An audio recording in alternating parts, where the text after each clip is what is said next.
남편 백화점이 있었다고 합니다. 남편을 고를 수 있는 백화점입니다.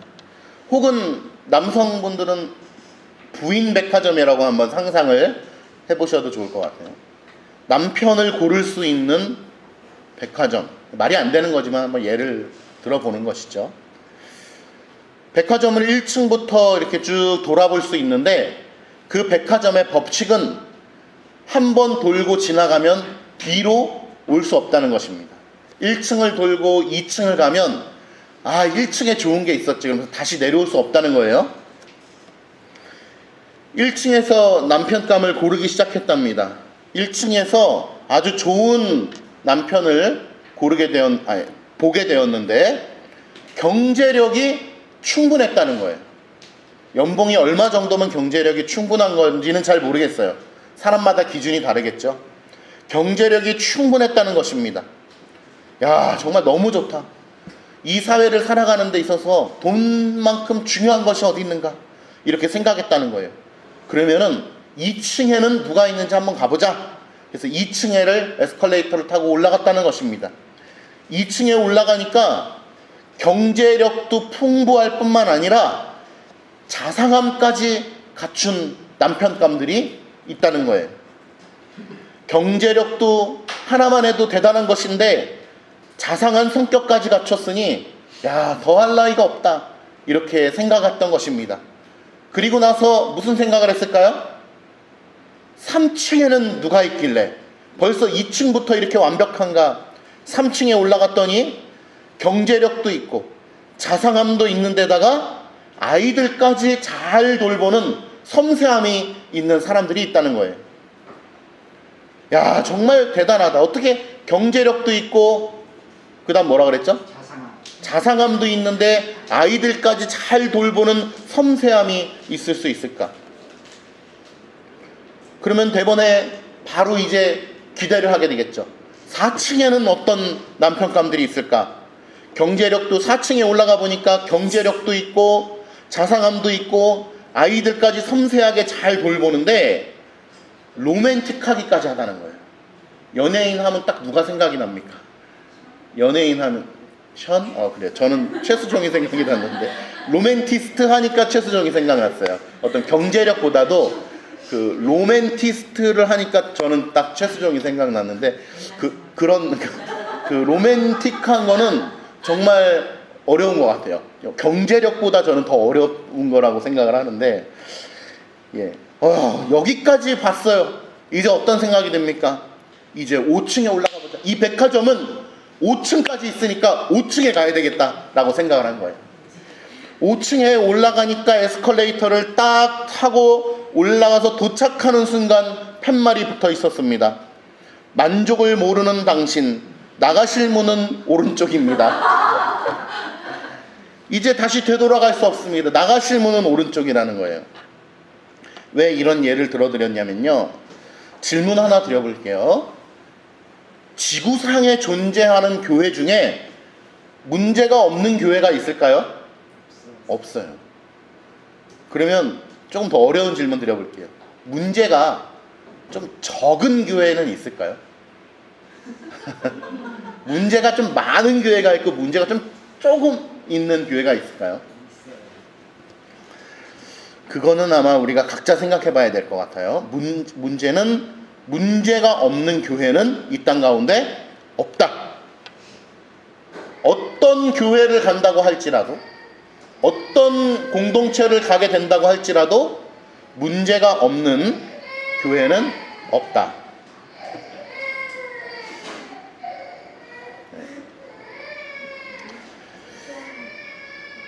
오늘 초대교회 사도들을 중심으로 해서 세워진 이 교회 공동체에 첫 번째 공식적인 문제가 발생을 합니다. 첫 번째 문제가 발생을 해요. 사도들은 어떤 사람들이에요? 사도들의 말이 성경으로 기록된 사람들이에요. 하나님의 아주 특별한 은총을 받고 임무를 부여받은 사람들입니다. 사도들의 가르침을 따르는 것이 교회의 거룩한 특성이에요. 그런 사도들이 지금 말씀을 전하고 지도하는 그 사도적 공동체 교회에 문제가 발생을 했어요. 이게 참 아이러니해요. 어떤 문제가 발생을 했냐? 바로 1절에 나와 있는데요. 그때에 제자들이 더 많아졌는데, 제자들이 더 많아지고 믿는 자들이 많아지는 것은 하나님의 뜻입니다. 하나님께서 기뻐하시는 일이에요. 근데 믿는 자들 중에 어떤 부류가 있었냐 하면 헬라파 유대인들이 있었고 히브리파 유대인들이 있었습니다. 뭐냐? 원래 유대인 출신인데 예수 그리스도를 믿는 사람들이 히브리파 유대인들, 그리고 원래는 헬라어를 모국어로 하는 사람들, 그러니까 유대인들 입장에서는 외국 사람들이죠. 이방인들이에요. 이방인들인데 예수 그리스도를 믿음으로 그 백성 가운데 들어온 사람들, 두 부류가 있었던 것입니다. 근데 이 두 부류의 언어가 서로 달랐어요. 히브리파 유대인들은 아람어를 모국어로 하고 있는 사람들이고 헬라파 유대인들은 헬라어를 모국어로 하는 유대인들입니다. 그러니까 서로 언어가 달랐어요. 언어를 두 개 다 자유롭게 사용할 줄 아는 사람도 있었지만 대부분의 성도들은 그렇지 못했을 것이죠. 그래서 오늘 1절에 보니까 어떤 문제가 발생을 했냐면 헬라파 유대인들이 자기의 과부들이, 그러니까 자기 백성의 과부들, 과부와 고아는 보호와 돌봄을 받아야 되는 약자들이죠, 성경에서. 그래서 우리는 이미 자신들의 재산을 통용하는 그 본문을 봤습니다.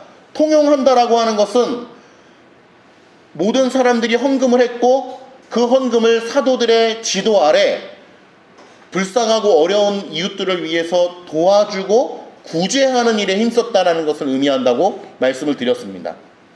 그래서 일반적인 차원의 그 구제가 일어나는 그 구제 사역 가운데 배제되는 사람들이 있었던 거예요.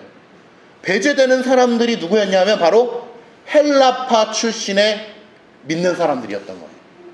왜 배제가 되었을까? 칼빈은 이렇게 이야기합니다.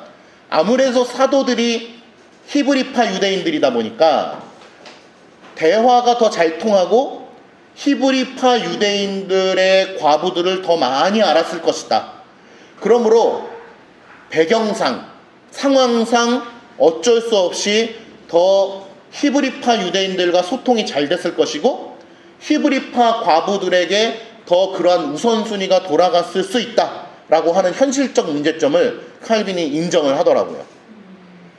그러니까 헬라파 유대인들, 헬라파 그리스도인들은 자연스럽게 어떤 의식을 가질까요? 피해의식을 가질 수밖에 없었던 거예요. 우리가 대화가 잘 안 통하니까 우리 민족의, 우리 지역의 과부들과 고아들이 구제 대상에서 우선순위에서 밀렸다고 생각을 한 것이고 오늘 본문에 근거하면 실제적으로도 밀리는 것이죠. 그런 문제가 오늘 사도들이 지도하고 있는 교회 공동체의 공식적인 문제로 오늘 성경에 기록되었다라는 것입니다. 그리고 집사제도의 창설을 이야기하고 있는데 오늘 본문은요, 집사제도의 창설입니다. 집사제도가 처음 성경에 나오는 본문이에요. 아시다시피 성경에는 장로와 집사 그리고 또 교사까지 해서 이 네 가지 직분만 나와 있습니다. 목사, 장로. 물론 이제 목사, 장로는 통틀어서 장로라고 부르죠. 목사는 가르치는 장로, 그리고 우리가 흔히 부르는 장로는 칠이 장로, 이렇게 부릅니다. 가르치는 장로, 칠이 장로, 흔히 목사, 장로, 그 다음에 교사, 집사, 이렇게 직분이 분류가 됩니다. 그래서 흔히 우리 직분이라고 하면 목사, 장로, 집사까지를 직분이라고 하는 것이죠. 흔히 우리나라의 장로교에서는 안수 집사를 그 집사라고 이야기를 하는 것입니다. 그래서 오늘 1절에서 이 6절의 말씀은 초대교회에 처음으로 집사제도가 창설되는 본문을 싣고 있는 거예요. 그런데 우리가 아이러니하게도 이 집사제도가 성도들 간의 어떤 문제로 말미암아 창설되었다라는 거예요. 교회는 하나님이 세우신 기관이니까 우리 생각에는 완전해야 되잖아요. 그러면 성령님께서 처음부터 베드로를 통하여, 처음부터 사도들을 통하여 교회는 집사제도가 필요하니라, 그러니까 사람들이 한두 명 믿기 시작할 때부터 집사제도가 필요하니까 세우도록 하여라, 이렇게 명령하시지 않고 교회 안에 어떤 문제가 불거지고 성도들의, 오늘 1절에 보니까 뭐라고 표현해요? 원망하니. 교회 내에서 벌써 사도들이 목회하기 시작한 지 얼마 되지가 않았는데 성도들의 원망이 터져 나온 것입니다. 히브리파 유대인들을 향하여 원망이 터져 나온 것이고, 그 원망이라고 하는 교회적 배경 속에서 집사제도가 창설되었다. 그리고 집사제도가 하나님께서 교회에 명령하시고 허락하신 제도라고 하는 것은 종교개혁자들 사이에 이견이 없죠. 이것은 하나님께서 우리에게 허락하신 제도다, 허락하신 직분제다라고 하는 것을 토를 다는 종교개혁자가 없을 것입니다. 그러니까 오늘 이 6장 1절의 배경은 성도들의 문제와 원망 속에서 집사제도가 창설이 되었다. 우리는 이런 질문을 할 수 있어요.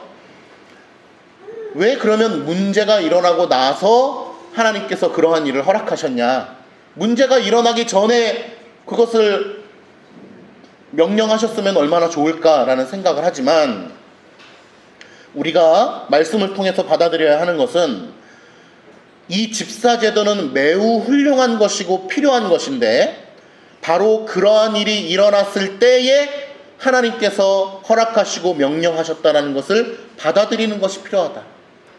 사도들이 오늘 본문에도 보니까 자신들이 사역을 감당해 보니까 그것까지 감당하는 것이 힘들다고 해요. 그것이 뭐냐? 바로 행정과 구제의 일입니다. 헌금을 관리하고 그 헌금을 가지고 적당하게 분배하여서 구제하는 일에 힘쓰는 것을 사도들이 그것까지 신경 쓰기가 힘들다라는 거예요. 그것을 사도들이 솔직하게 인정하면서 교회에 요청하는 장면입니다. 그것을 우리가 악하다, 왜 하나님은 진작에 그런 걸 세워주지 않으셨냐라고 말할 필요가 없는 것이죠. 우리는 역사적 개혁주의를 믿는 사람들로서 하나님은 역사를 통하여 그 교회를 세워가신다는 것을 믿지 않을 수가 없는 것입니다. 때로는 사람들의 원망과 불평과 어떠한 문제를 통하여서 그 교회를 세워가신다는 거예요. 우리 사랑가득교회도 한 번에 완벽할 수 없는 것이죠. 어떤 문제를 통하여 그것을 지혜롭게 해결하고 넘어가면서 그 교회가 더 단단해지고 더 구체화되는 것이고, 사람들, 성도들 간에도 그 문제를 해결하는 지혜가 더 두터워지는 것입니다. 하나님의 특별한 은총을 받은 사도들마저도 오늘 그 지도하는 목회 가운데 이런 문제가 생겨남으로 말미암아 집사제도를 창설하게 된 것입니다. 교회라고 하는 것은 처음부터 수정할 것이 하나도 없는 완벽한 공동체가 아니라는 것을 우리가 잘 알아야 될 것입니다. 만약에 완벽한 교회를 찾는다면 완벽한 인간을 찾는다는 것과 동일한 말이죠. 이 세상에 완벽한 인간은 없고 완벽한 인간들의 모임은 더더욱이 없는 것입니다. 그렇기 때문에 교회라고 하는 곳은 늘 문제가 있기 마련이에요. 그 문제를 지혜롭게 해결하고 넘어서고 또 우리가 통찰력 있게 바라보는 것이 바로 우리의 역할인 것입니다.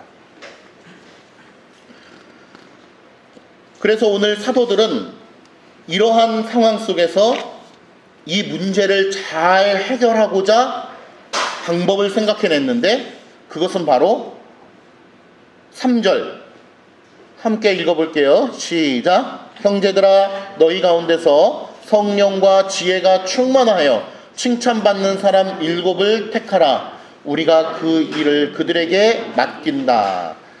2절에 보니까 이렇게 고백하고 있어요. 모든 제자를 불러 이르되 우리가 하나님의 말씀을 제쳐놓고 접대를 일삼는 것이 마땅하지 아니하다. 여기서 접대라고 하는 것은 우리가 한국말로 하니까 좀 그런데 섬기는 것. 그러니까 즉 무엇입니까? 여기서는 구제를 이야기하는 거예요. 불쌍한 이웃들, 불쌍한 성도들을 잘 섬기는 것. 구체적으로는 구제 사역을 의미하는 것입니다. 그래서 말씀과 기도를 제쳐놓고 이러한 구제, 섬기는 일을 하는 것이 마땅치 아니하다. 마땅치 아니하다라고 하는 것은 그것까지 모든 것을 다 하는 것은 확실히 무리라는 것을 깨달았다라고 하는 뜻이에요. 사도들도 인간이기 때문에 모든 것을 완벽하게 할 수 없었던 것이죠. 그러므로 오늘 본문에 우리가 잘 아는 말씀, 기도하는 일과 말씀 사역에 옛날 성경으로는 전무하리라 라고 얘기했어요. 오직 말씀과 기도하는 일에 힘써야 되겠다라고 하는 것을 고백하면서 집사 7을 택하라. 우리가 이 일을 구제하는 일, 교회에 헌금이 들어오고 적절하게 배분하고 그러한 것을 배분하여서 구제하는 일을 그 7 일꾼들에게 맡겨야 되겠다라고 하는 것을 이야기하는 것이죠. 그렇게 이야기했을 때 5절에 보니까 참 기쁘고 즐거운 구절이 나옵니다. 온 무리가 어떻게 반응했다고 합니까? 이 말을 기뻐했다고 해요. 분명히 문제가 생겼습니다.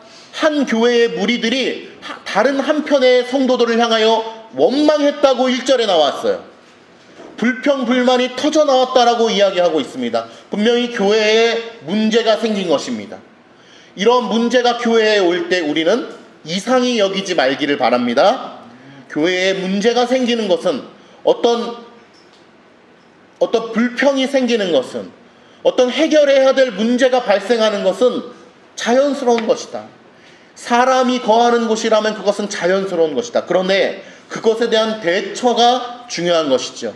오늘 사도들은 신적인 권위 아래 하나님의 조명의 은혜 아래 집사제도, 즉 7 일꾼을 택하여 그 일을 그들에게 맡긴다라고 하는 것을 이야기하였고 5절에 온 무리가 제자들이 이 말을 기뻐하며 화답했다라고 하는 것입니다. 이것은 독재와 방종 사이를 이야기하는 거예요. 교회는 독재가 아닙니다. 교회는 또한 반대로 가서 방종도 아닙니다. 그 중간이죠. 그래서 이 장로교 제도라고 하는 것이 가장 유일하게 성경이 말씀하고 있는 정치 제도인 것입니다. 우리 개혁주의에서는 가장 성경적인 정치 제도가 장로회라고 이야기하지 않습니다. 유일한 성경이 말하는 정치 제도라고 이야기합니다. 이것은 모세 때부터 흘러온 것입니다. 대표자들을 통하여 회중교회라고 하는 방식의 교회는 무엇입니까? 전체 직접 민주주의예요. 온 교우들에게 그것을 묻고 투표하는 방식입니다. 그러니까 우리 눈으로 볼 때는 어때요? 가장 민주적이고 합리적이죠. 현대인들이 가장 좋아하는 방식입니다. 그러나 성경이 말하는 방식은 그렇지 않아요. 성경이 말하는 방식은 모세를 통하여 일하셨고 지도자를 통하여 일하셨고 그리고 백성들이 많을 때는 천부장, 백부장, 십부장을 통하여 그 지도력을 통하여 하나님께서는 일하셨다는 거예요. 그러므로 장로교 제도, 장로제도라고 하는 것이 유일한 하나님의 통치의 방식인 것이고 교회를 하나님께서 통치하실 때는 그 방식을 통하여 교회를 다스리신다. 그러나 장로교 제도라고 하는 것은 독재를 이야기하는 것이 아닙니다. 오늘 5절 말씀을 통하여 우리는 충분히 알 수 있는 것이에요. 성도들이 그 말에 기쁨으로 화답했다라고 합니다. 그러므로 교회에 재직회가 있는 것이고 공동의회가 있는 것이죠. 교회의 중요한 일을 할 때 당회는 어떠한 일을 결정하지만 그것을 단독적으로 결정하고 그냥 밀어붙이는 것이 아니고 성도들의 의견을 구하는 것이고 하나가 되는 것입니다. 서로 보완적인 역할을 또 하는 것이죠. 당회장과 당회도 그런 보완적인 역할을 하는 것입니다. 중요한 것은 오늘 본문에 보니까 온 무리가 이 말을 기뻐하여 그 다음 행한 일이 무엇입니까? 믿음과 성령이 충만한 사람, 믿음과 성령이 충만한 사람을 뽑게 되었다라고 하는 것입니다. 이것을 뽑은 것은 독재자가 7명을 자기 마음대로 임명한 것이 아닙니다. 이것은 교회가 이 7을 선택한 것입니다. 그래서 오늘 제목은 무엇입니까? 7 일꾼을 택하다. 누가 택한 것입니까? 교회가 택한 것입니다. 교회가 택하고 그리고 사도들이 하나님의 권위를 부여받아 그들에게 안수하는 장면이 나오는 것이에요. 그래서 오늘 집사지도의 창설을 제가 오늘 설교를 통하여 말씀드릴 때 3가지를 유념해서 봐야 되는데, 첫 번째는 집사 제도가 언제 창설되었냐, 지금 배경을 다 말씀을 드렸고요. 그리고 그 의도에 대해서도 알아야 됩니다. 의도는 이들은 어떤 직무를 띠고 있느냐, 바로 구제하는 일에 힘쓰는 직무를 띠고 있는 것이죠. 세 번째는 집사 지도가 창설될 때 어떠한 의식을 통하여 이들을 세우게 되었느냐라고 하는 것인데, 바로 교회가 이들을 택하고 사도들이 하나님의 권위를 부여받아 그들에게 안수함으로 말미암아 이들의 직무가 그저 그런 직무가 아니라 하늘로부터 수여된 거룩한 직분이다라고 하는 것을 안수기도를 통하여 드러내주고 있는 것입니다. 그러니까 안수라고 하는 것은 여러 가지 의미가 있어요. 구약 때부터. 근데 오늘 본문에서는 하늘로부터 부여된 거룩한 직무를 이제 우리가 갖게 된 것입니다. 그러니까 집사들의 직무는 그저 그런 교회 일하는 그런 봉사하는, 물론 봉사하는 게 맞지만 하늘로부터 부여된 신적 권위의 은혜의 봉사의 일꾼이라고 하는 것을 안수식을 통하여 드러내주고 있는 것이죠. 그래서 여러분 다 보셨다시피 안수를 받는 임직식은 목사 임직, 그리고 장로, 그 다음에 집사, 성경으로 말하면 집사, 우리 한국 교회의 실정으로 얘기하면 안수 집사, 요 세 직분이 안수함으로 하나님의 은혜의 봉사직을 받는 것입니다. 안수 자체에는 어떤 능력이 있거나 그런 것이 아닙니다. 안수 자체가 능력은 아니지만은 상징적인 것이죠. 그 안수를 통하여 하늘로부터, 이거는 그저 그냥 목사가 주보에 임명해서 당신 좀 봉사 좀 해, 이게 아니라 교회가 택하여 목사를 통하여 하늘로부터 부여된 권위를 통하여 안수하는 것입니다. 그러므로 교회의 직분자가 세워진다는 것은 대단히 크고 또 중대하고 거룩한 일입니다. 우리 교회에 이렇게 장로님을 하나님께서 허락해 주시고 뽑혔는데, 이 장로가 선정되기 위한 과정들을 아마 잘 아실 것입니다. 그것은 성도들 가운데 추천을 받는 것이고, 그리고 추천된 그 추천인을 우리가 공동의회를 통하여 선거를 하죠. 그래서 선거라고 하는 방식이 지금 현재 우리 장로교회에서 가장 합법적이고 합리적인, 성경적인, 제가 말을 잘못했네요. 합리적인이 아니고 성경적인, 성경이 명하는 바 교회의 택하심을 잘 드러내고 있는 방식인 것입니다. 그래서 선거를 통해서 장로를 뽑고 안수식을 하게 되는 것이죠. 그래서 선거를 통하여 장로가 피택되었다라고 하는 표현을 쓰잖아요. 당선되었어, 이런 표현 쓰지 않죠. 장로로 당선됐어, 이런 표현 안 씁니다. 장로로 피택되었어. 안수는 아직 받지 않았지만 피택 장로다. 그래서 피택되었어. 누구로부터? 교회로부터. 교회로부터 피택되었다라는 사실은 곧 누구로부터? 하나님으로부터 교회의 권위를 통하여 택하여 주셨다라고 하는 것을 우리가 믿음으로 받는 것입니다.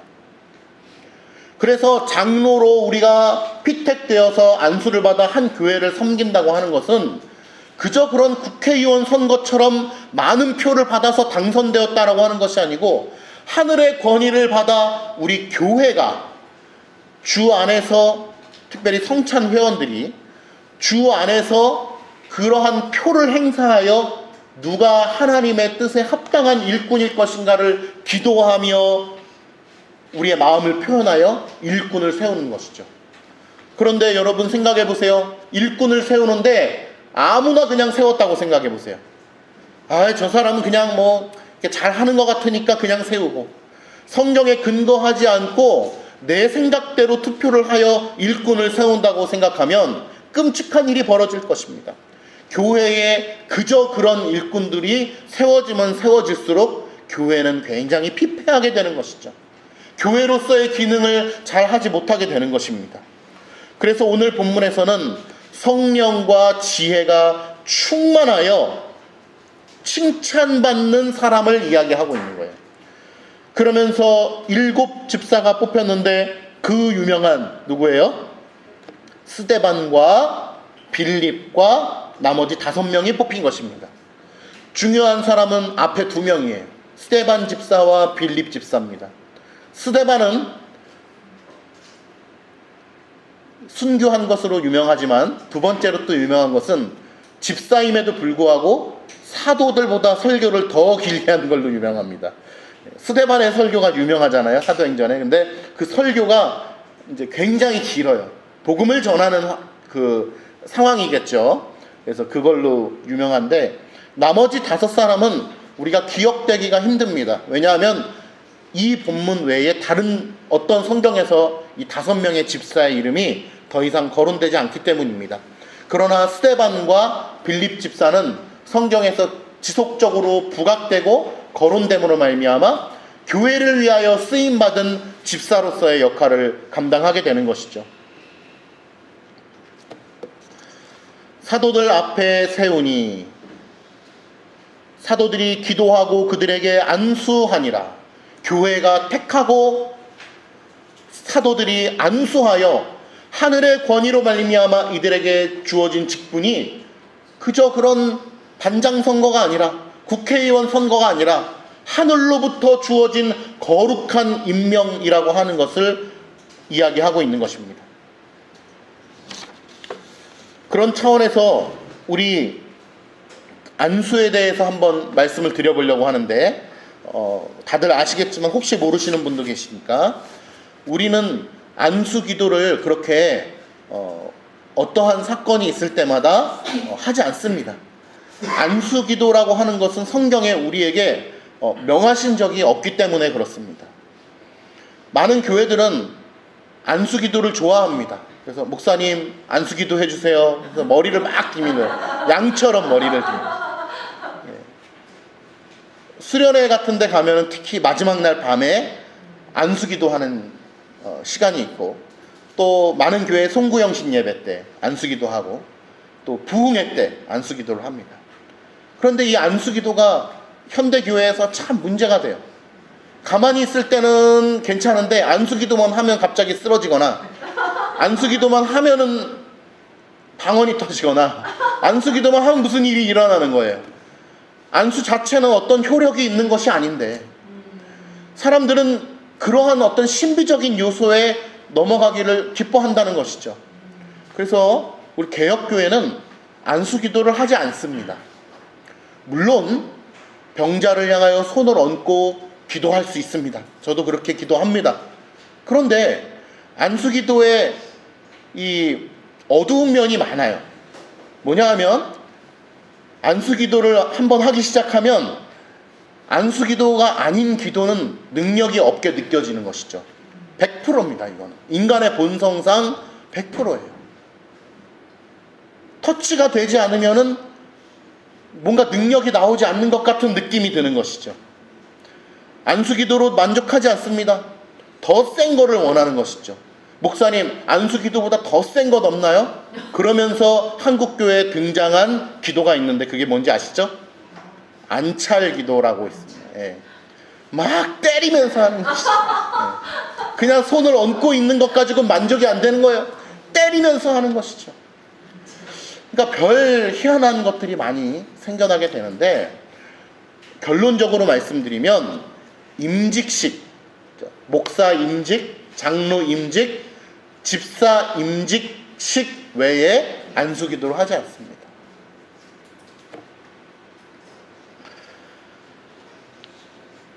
그것이 악하다는 것이 아닙니다. 안수기도 하는 데가 또 막 안 하는 것이 맞는 거예요. 네, 안 하는 게 맞는 겁니다.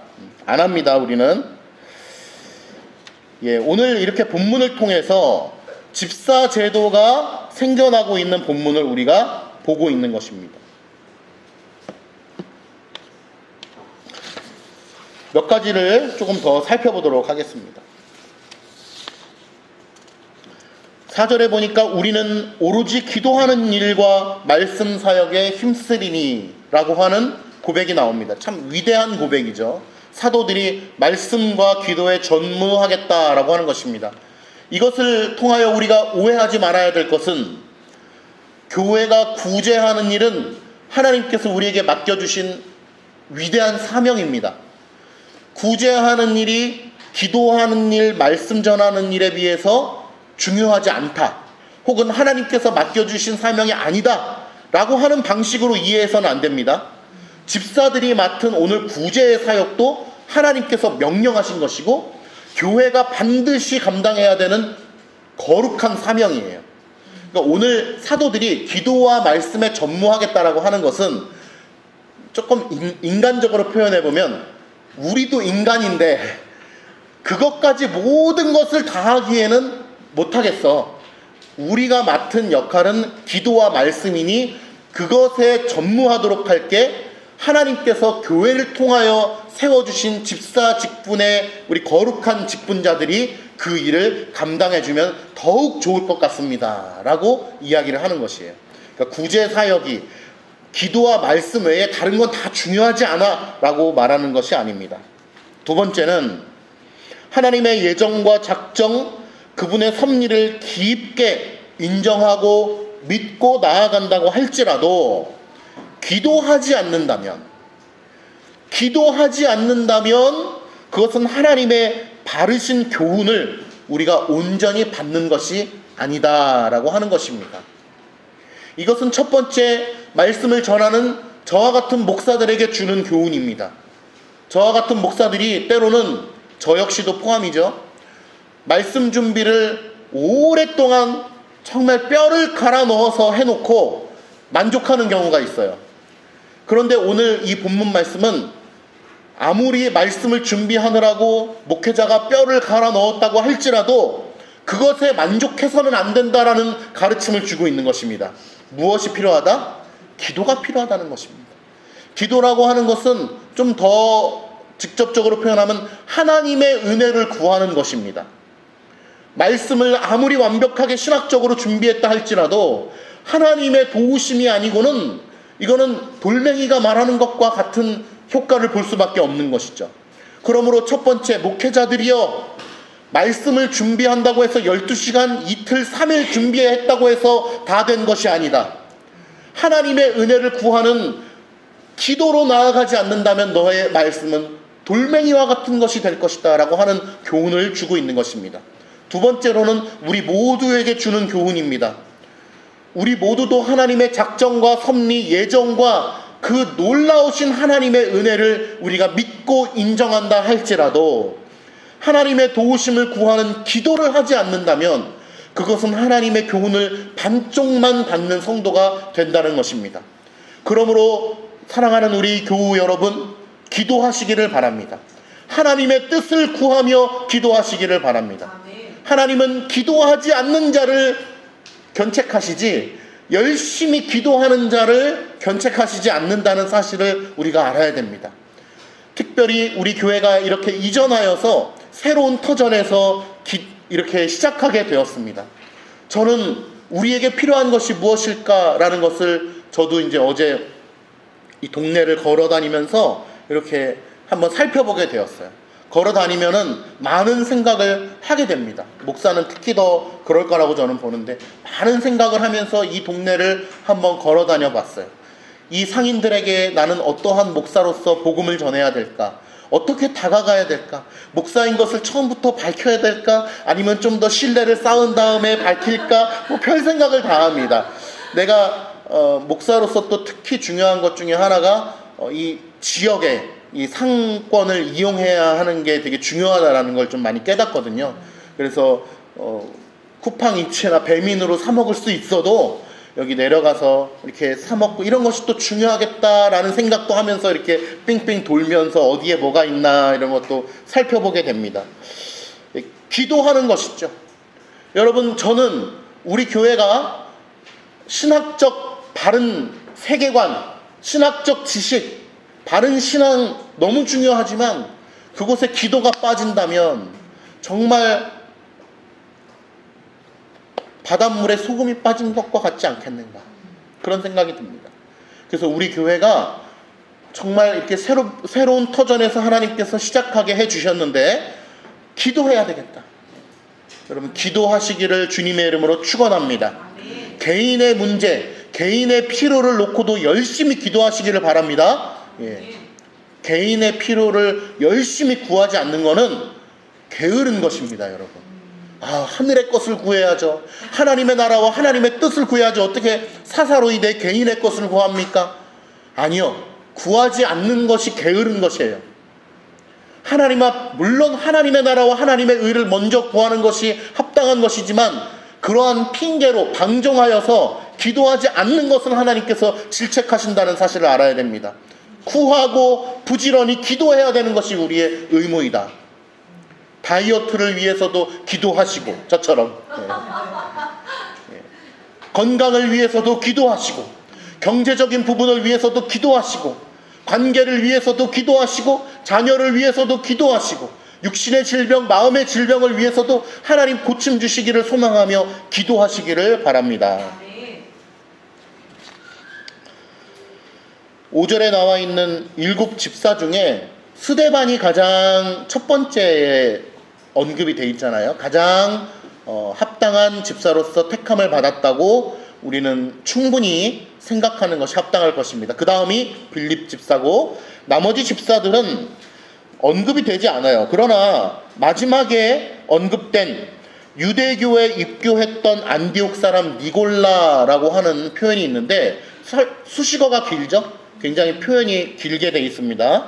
그런데 이 니골라라고 하는 사람은 요한계시록에 한번 언급이 되어 있는데 나쁜 방향으로 가게 되었어요. 그래서 니골라 당이라고 들어보셨는지 모르겠어요. 바른 진리와 어긋나는 진리를 추종하면서 자신만의 길을 간 니골라 당의 대표가 되는 건데, 여러분 보세요. 직분자를 세우는 데 있어서 얼만큼 중요한가를 우리가 깨닫는 거예요. 하나님 앞에 신실한 사람을 제대로 뽑는 것이 얼마나 중요한가. 또 한 가지는 예수님의 제자들 중에서 마저도 그 한 명은 흔히 나가리가 났잖아요. 가룟 유다는 그릇된 길을 가게 되었습니다. 예수님께서 선택하셨는데도, 그렇다면 다 뜻과 이유가 있으시겠죠. 오늘 사도들의 공동체 교회에서도 문제가 발생을 했어요. 그리고 성령으로 충만한 오늘 초대교회의 교회가 택하여 세운 7 집사들 중에도 언급이 안 된 집사들도 있지만 그릇된 길로 간 니골라라고 하는 사람이 언급되어 있다는 사실은, 첫 번째는 우리가 하나님의 일꾼을 뽑는 데 있어서 매우 신중하고 하나님 앞에서 뽑아야 된다라고 하는 것이죠. 사람 앞에서 뽑아서는 안 돼요. 사람 앞에서 뽑는 교회일수록 다 교회가 교회의 기능을 하지 못하고 무너지고 시들거리고 쪼개지는 그러한 아픔들이 있는 모습을 봐요. 그러나 하나님 앞에서 성도들이 투표한다면, 하나님 앞에서 기도하고, 내 남편일지라도, 내 자식일지라도, 내 부모일지라도 하나님 앞에서 투표를 해야 되는 것이죠.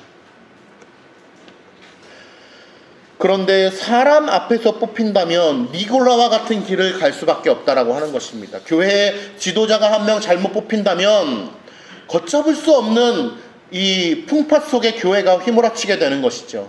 그러니까 일꾼을 세우는 것이 대단히 중요한 것이고 하나님 앞에서 해야 된다. 하나님 은혜로 우리는 장로 한 명을 이렇게 피택돼서 하나님 은혜 가운데 허락되어졌고 이렇게 균형감 있게 또 열심 있게 말씀 앞에서 우리가 잘 섬기는 모습을 하나님 앞에 감사를 드립니다. 그러나 우리 교회가 앞으로 더더욱 부흥하고 발전하며 그러한 일꾼들이 많이 세워져야 될 줄 믿습니다. 그러나 주 앞에서 합당한 일꾼이 세워져야 되는 것이죠. 말씀의 결론을 가도록 하려고 합니다. 디모데전서 3장 8절에서 13절에 보면 집사 직분의 자격에 대해서 세부적으로 대단히 잘 나와 있는데요. 주목할 만한 점은 장로의 직분의 자격과 설명이 분량이 동등하다는 것입니다. 장로나 집사나 직분자를 세우는 것은 대단히 힘든 일이고 어려운 일이고 기도해야 되는 것이고 그 자격이 이렇게 만만하지가 않다라고 하는 것이죠. 그러나 중세 카톨릭에는 집사직이 변질이 되었습니다. 자, 집사직이 언제 창설되었냐? 오늘 사도행전에 출발하게 되었거든요. 그럼 집사직분이라는 것이 계속 있어 왔단 말이에요.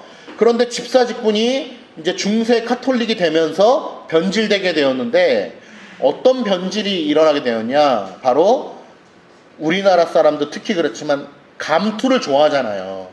이 직분이라고 하는 것은 사람에게 이 어깨뽕이 들어갈 수 있는 이 요소가 된단 말입니다. 근데 중세 카톨릭이 어땠냐 하면 섬김, 구제 그런 방식이 아니고 사제들을 보좌하는 역할로서의 집사로 발전하게 된 거예요.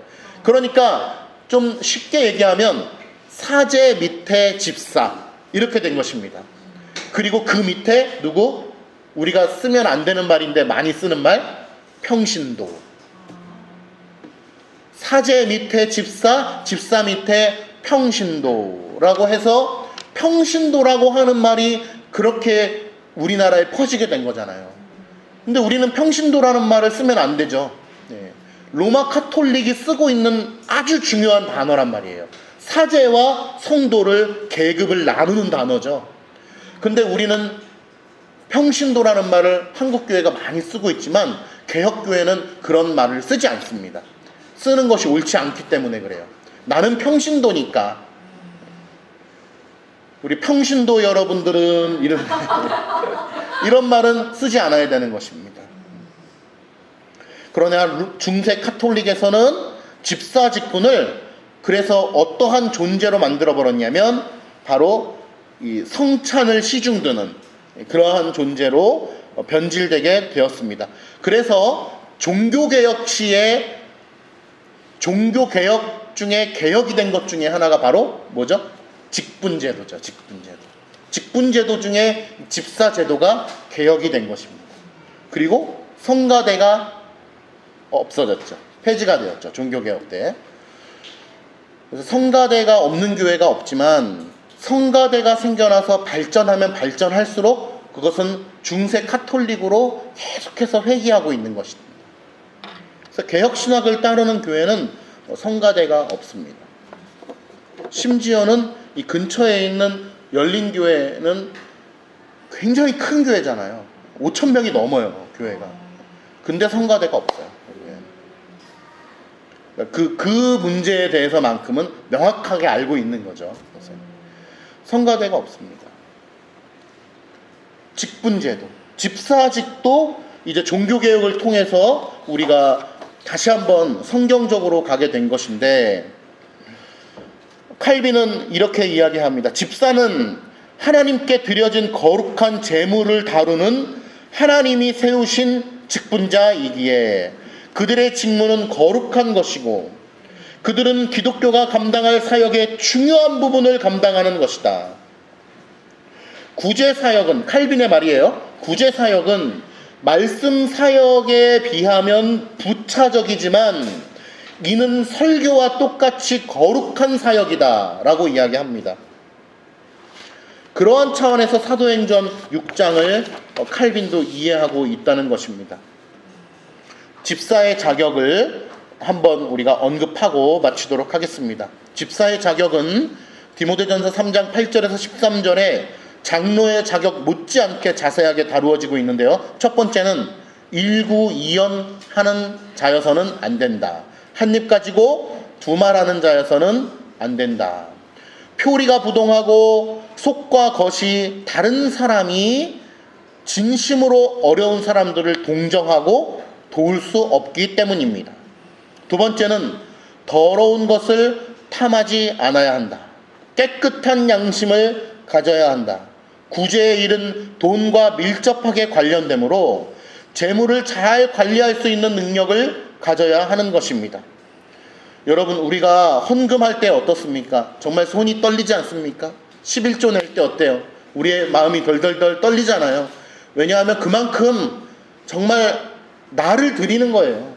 헌금을 하나님 앞에 드린다는 것은 조금 어떻게 과할지 모르겠지만 내 생명을 드리는 거예요. 사실은 이 현대 사회에서 농부가 쌀을 헌금으로 드리면 그 자기의 생명을 드리는 거예요. 이 사회에서는 우리가 돈을 하나님 앞에 헌금으로 드린다는 것은 정말 나를 드리는 거예요. 우리 이정주 선교사님 말씀에도 필리핀 우리 성도들이 했던 말 기억나시는지 모르겠는데요. 그들이 11조를 드린다는 건요, 4주 동안에서 일주일을 굶을 각오를 하고 헌금을 드린다는 거예요. 그런 헌신이 아니고는 드릴 수가 없다는 거예요. 우리의 마음을 한번 살펴볼 필요가 있어요. 그런데 우리가 나의 생명과도 같은 그 귀한 것을 하나님 나라를 위하여, 교회를 위하여 드리는데 그것을 관리하는 사람들이에요, 집사가. 그러니 여러분, 보통 사람이 뽑혀서야 되겠습니까? 하나님 앞에 정말 서 있는 사람이 뽑혀야 되지 않겠습니까? 많은 교회들이 돈 문제 때문에 쪼개지는 경우가 허다합니다. 그리고 실명을 거론할 수는 없지만 얼마 전에도 결국에는 그 초대형 교회인데 이제 세습 때문에 문제가 된 교회의 그 재정 담당 수석 장로가 그런 안타까운 사건도 당했잖아요. 그리고 많은 교회들이 그 집사직을 수행하면서 시험에 들어서 교회를 떠나요. 왜냐하면 돈을 만지기 때문에. 너무나 어려운 거예요. 그러니까 이거는 그냥 보통 사람이 할 수 있는 그런 일이 아닌 것입니다. 그러니 하나님 앞에서 뽑지 않으면 안 되는 것이죠. 세 번째, 술에 임박이지 않아야 한다. 그는 재물의 관리뿐만 아니라 소비 생활에 있어서도 바른 자세를 견지하며 신중하게 행하고 본을 보일 수 있어야 한다. 네 번째, 그는 가정을 잘 관리하는 사람이어야 한다. 남을 도와주려는 사람이 자신의 자녀와 아내에게 바른 자세를 갖지 않는다면 그들의 직무 수행은 수치가 될 것이다. 그래서 우리는 결혼을 한 자만이 직분에 임한다라는 성경의 가르침을 반드시 따르고 있죠. 목사, 장로, 집사 모두 마찬가지입니다. 가정을 잘 다스리는 자여야 된다라고 하는 것입니다. 다섯 번째, 마지막입니다. 중요한 것은 믿음의 비밀을 가져야 된다. 자신을 보여주기 위해서가 아니라 우러나는 믿음의 표현으로 직무를 수행하는 것입니다. 믿음으로 그 일을 감당하느냐, 아니면 아나니아와 삽비라의 이야기처럼 공명심을 가지고 봉사의 직분을 감당하느냐는 이것은 천국과 지옥 차이인 것입니다. 동에서 서가 먼 것과 같이 먼 것이에요. 공명심을 가지고 봉사를 할지라도 그 일을 잘 수행해낼 수 있습니다. 그러나 위기가 닥쳤을 때 그냥 빵꾸가 뻥 뚫리게 되는 거예요. 그러나 하나님 앞에 서 있는 자는 분명히 어려움이 있습니다. 위기가 옵니다. 그럴 때마다 기도하고 겸손히 하나님의 도우심을 구하며 그 위기를 또다시 한번 넘어가는 것이죠. 오늘 사도 바울은 이 본문의 말씀을 통하여 집사의 직에 걸맞는 합당한 자격을 잘 제시해주고 있는 것입니다. 저는 오늘 사도행전 6장 1절부터 6절까지의 말씀을 통하여 어떤 사람들이 집사의 직분에 임명이 되었고 그들이 하는 역할은 무엇이고 그들이 가지고 있는 그 사역의 봉사의 무게감은 얼마나 무거운 것인가에 대하여 함께 말씀을 나누었습니다. 다음 주부터는 7절에 보니까 하나님의 말씀이 점점 왕성하여 제자의 수가 더 심히 많아지고 제사장의 무리들도 이 도에 복종하더라 라고 하는 말씀을 이어서 말씀을 전할 텐데, 오늘 이 말씀을 통해서 우리의 심령 가운데 풍성한 유익이 있기를 간절히 소망합니다. 기도하겠습니다.